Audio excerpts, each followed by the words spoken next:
Si te digo Japón está soltando deuda de Estados Unidos, es posible que pienses, vale, ¿y qué? Eso suena a noticia de economistas con corbata. Pero lo que está pasando aquí no es un detalle técnico, es una pieza que, si se mueve, cambia el equilibrio de todo el tablero financiero. Y lo más inquietante es que la mayoría de personas ni siquiera sabe que este tablero existe. Porque el dinero no se mueve solo por confianza o sentimientos del mercado. Se mueve por incentivos, y Japón lleva décadas siendo uno de los incentivos más silenciosos y más peligrosamente importantes de la economía americana. Ahora la pregunta es, ¿qué pasa si ese comprador silencioso empieza a mirar hacia otro lado? Vamos por partes, porque si lo entiendes una vez, ya no vuelves a mirar igual ni las noticias, ni los tipos de interés, ni el precio de tu vida diaria. Durante años, Estados Unidos ha podido hacer algo que a cualquier persona normal le destruiría: gastar muchísimo, endeudarse muchísimo y aún así financiarse barato. ¿Cómo se logra esa magia?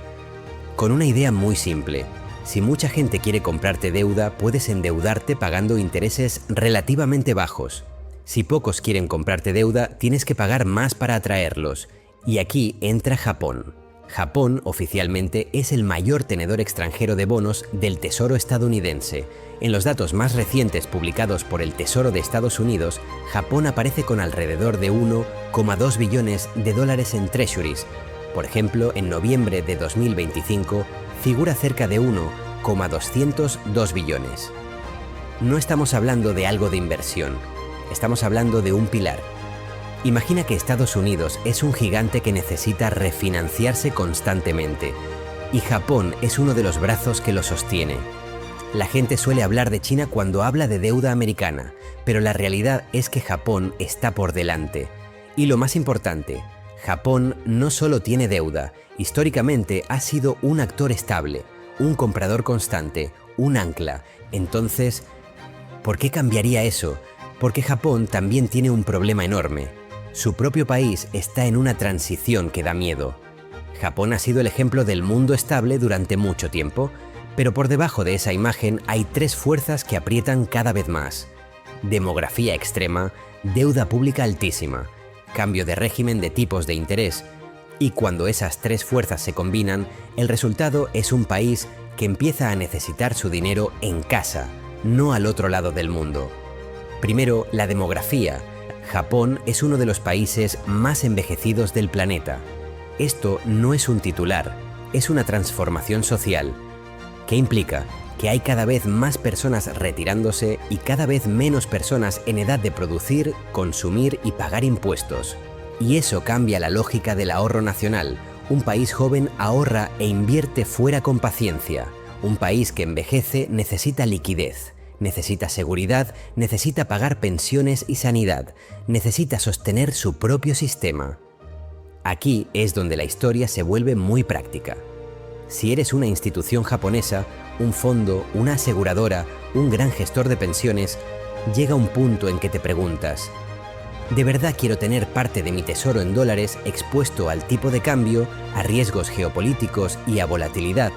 ¿O me conviene repatriar capital? Y si esa pregunta empieza a resonar en muchos gestores a la vez, se crea un movimiento. Segundo, la deuda pública japonesa. Japón ha tenido durante años niveles de deuda pública gigantescos, de los más altos entre economías desarrolladas. Y durante mucho tiempo, la forma de hacerla sostenible fue un truco que solo funciona en un entorno: tipos de interés ultra bajos. Con tipos casi en cero, financiar deuda es menos doloroso. El problema es cuando los tipos empiezan a subir. Y aquí llegamos al tercer punto, lo que cambió de verdad el juego. Durante muchísimo tiempo, Japón fue el país del dinero baratísimo. Negativos, cero, casi cero. Por eso se convirtió en la gasolina de una estrategia global. Pedir prestado en yenes barato, invertir en activos que pagan más fuera. Esto es clave, porque mucha gente cree que el dinero es nacional. Pero el dinero grande piensa en diferenciales. Piensa: ¿dónde me cuesta menos y dónde me paga más? Y Japón era el dónde me cuesta menos.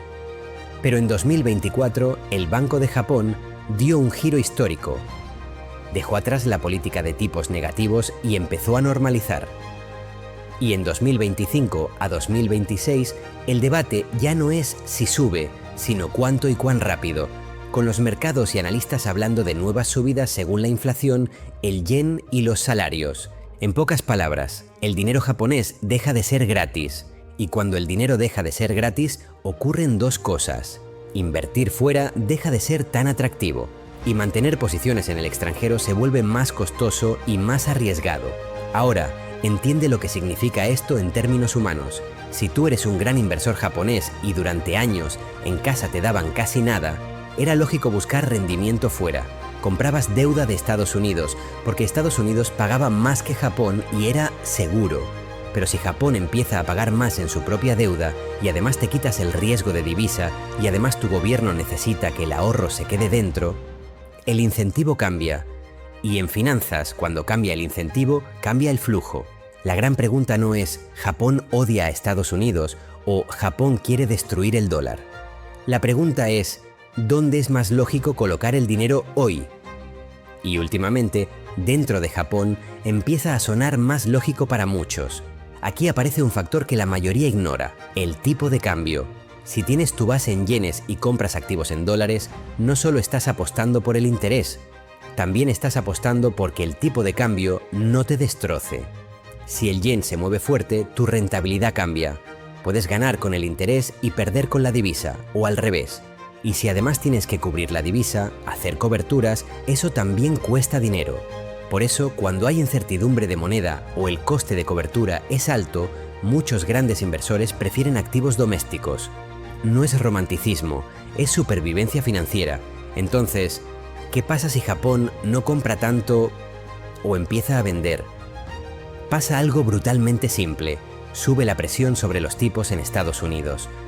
Porque el Tesoro de Estados Unidos emite deuda constantemente. Si uno de los mayores compradores del mundo se frena, el mercado lo nota, y el mercado tiene una forma de adaptarse, subir el rendimiento, es decir, ofrecer más interés. Y esto no se queda en los bonos, no es un mundo separado. Los bonos del Tesoro son la base sobre la que se construyen muchísimos precios del dinero, préstamos, hipotecas, financiación empresarial, etc. Cuando sube la base, sube el coste del dinero para el resto. Por eso, aunque el tema parezca lejano, tiene una conexión directa con la vida real. Pero hay una parte todavía más peligrosa, y es la parte que puede convertir un ajuste gradual en un evento violento. Se llama deshacer posiciones apalancadas. No hace falta que memorices nombres, solo entiende el mecanismo. Durante años, con Japón como fuente de financiación barata, se construyeron estrategias gigantescas alrededor del carry. Endeudarte barato en una moneda, invertir en otra donde pagan más. Eso está bien, hasta que deja de estarlo. ¿Qué ocurre si Japón sube tipos y el yen cambia de dirección? Que esa estrategia pierde sentido. Y cuando una estrategia que mueve muchísimo dinero pierde sentido, sucede algo muy humano. Todos intentan salir por la misma puerta. Y cuando demasiada gente sale por la misma puerta, el precio se mueve de golpe. Es exactamente el tipo de dinámica que hace que los mercados pasen de todo bajo control a ¿qué demonios acaba de pasar? En horas. Además, Japón no es solo un país, también es una referencia psicológica para el mercado. Durante décadas el mundo miraba a Japón como estabilidad. Tipos bajos, movimientos lentos, una especie de fondo tranquilo.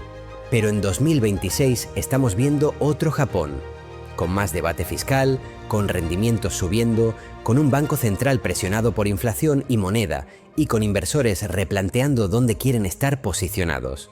Cuando cambia Japón, cambia el clima global. Ahora bien, ojo con una trampa mental. No hace falta que Japón venda todo para generar impacto. Con que el flujo cambie, basta. Piensa en esto. Si antes Japón era un comprador fiel en determinados tramos y ahora se vuelve más neutral o más selectivo o incluso vendedor en ciertos momentos, eso ya altera el equilibrio. Porque los mercados son sensibles al margen, no se mueven solo por la masa total, se mueven por el cambio. Es como un estadio. Si la mayoría está sentada tranquila, todo parece normal, pero si de pronto un grupo grande se levanta y empieza a caminar hacia la salida, incluso aunque no hayan salido todos, el ambiente cambia. En mercados, el ambiente es el precio. Y hay otro punto que casi nadie comenta. Estados Unidos depende mucho más de financiación externa que Japón. Japón tiene una base doméstica muy grande que históricamente ha absorbido gran parte de su deuda. Estados Unidos, en cambio, tiene una parte relevante en manos de extranjeros. Eso significa que la confianza global y los flujos internacionales importan muchísimo. Cuando el comprador extranjero se enfría, Estados Unidos tiene que compensar de alguna manera, o con más rendimiento, o con otros compradores, o con la propia Reserva Federal, y cada una de esas opciones tiene costes. Entonces, ¿esto significa que Japón va a hundir a Estados Unidos? No necesariamente. Y aquí es donde quiero que te quedes pensando, porque el mundo real nunca es blanco o negro. Hay varios escenarios posibles. Escenario 1. Ajuste lento. Japón reduce exposición gradualmente, pero el mercado lo absorbe. Los tipos suben algo, la economía se adapta con fricción y el mundo sigue. Escenario 2. Evento de liquidez. En algún momento, por una combinación de yen, tipos y nervios, se acelera la salida. Aumenta la volatilidad y los mercados globales sienten una sacudida. Escenario 3. Reequilibrio global. Japón no abandona treasuries, pero cambia el reparto. Más Japón, más Europa, más activos reales, más inversión doméstica japonesa. Un mundo menos centrado en un solo imán financiero. Lo interesante es que el mercado puede pasar del 1 al 2 sin avisar, porque el 2 no depende tanto de la intención, sino del pánico y la necesidad de ajustar posiciones. Y aquí viene la parte que te quiero dejar grabada. Lo importante no es solo si Japón vende o compra. Lo importante es que Japón está en un punto donde su política monetaria y su estructura demográfica empujan a un cambio de comportamiento. Y cuando cambia el comportamiento de un actor de ese tamaño, todo el sistema global tiene que reajustarse. Así que si estás viendo esto y piensas, vale, entonces, ¿qué tengo que mirar a partir de ahora? Te dejo 4 señales que puedes seguir incluso sin ser experto. ¿Qué hace el Banco de Japón con los tipos? Si siguen subiendo o si el mercado espera más subidas, el incentivo de repatriación aumenta. ¿Qué pasa con el yen? Movimientos bruscos en la divisa pueden disparar ajustes en posiciones globales. ¿Cómo evolucionan las compras/ventas de bonos por inversores japoneses? Los datos de flujos y de tenencias dicen más que 1000 opiniones. ¿Cómo se comportan los rendimientos del Tesoro de Estados Unidos en momentos de estrés? Si hay subidas rápidas, significa que el mercado está pidiendo más precio para financiar. Y ahora la reflexión final, que es donde quiero que te quedes unos segundos en silencio mental. Durante años, mucha gente creyó que el mundo era normal, tipos bajos, dinero disponible, crédito fácil, crecimiento sostenido. Pero quizá eso no era normal. Quizá era una etapa muy concreta del sistema, una etapa donde grandes jugadores como Japón ayudaban a sostener un equilibrio. Si ese equilibrio cambia, el mundo no se rompe necesariamente, pero sí se vuelve más caro, más inestable y más difícil de predecir. Y eso significa que lo que parecía una noticia lejana, en realidad es una advertencia, no una advertencia para asustarte, una advertencia para que mires el tablero real. Porque el problema no es que el sistema cambie, el problema es no darte cuenta de que está cambiando. ¿Hasta qué te pasa por encima? Si te ha resultado útil y quieres que hagamos un próximo vídeo todavía más potente, dime en comentarios qué tema te gustaría que conectemos con esto. ¿El dólar? ¿La deuda de Estados Unidos? ¿El carry trade? ¿Qué pasaría si suben más los tipos en Japón? ¿O quién podría ocupar el hueco si Japón se enfría? Y si te interesa entender estas piezas antes de que se conviertan en titulares de pánico, suscríbete, porque en el próximo vídeo vamos a seguir tirando del hilo. Y te prometo que lo que sale de ahí no deja indiferente.